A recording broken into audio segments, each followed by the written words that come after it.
పడిందంటే ఆ లిస్ట్ మాకు ఇవ్వండి తప్పకుండా. కూర్చోండి.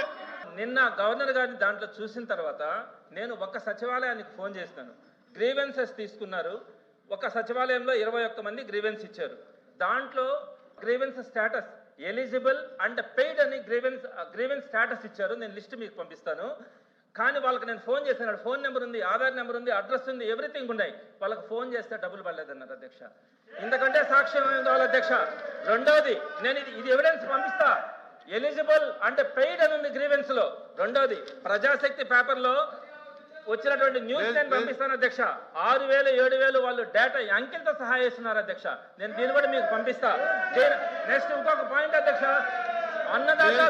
అన్నదాత సుఖీ భవ 20,000 రూపాయలు ఎక్కడ ఇచ్చామన్నారు అధ్యక్ష. మంత్రి గారు ఛాలెంజ్ అన్నారు అధ్యక్ష. ఓకే, మేము రెడీ.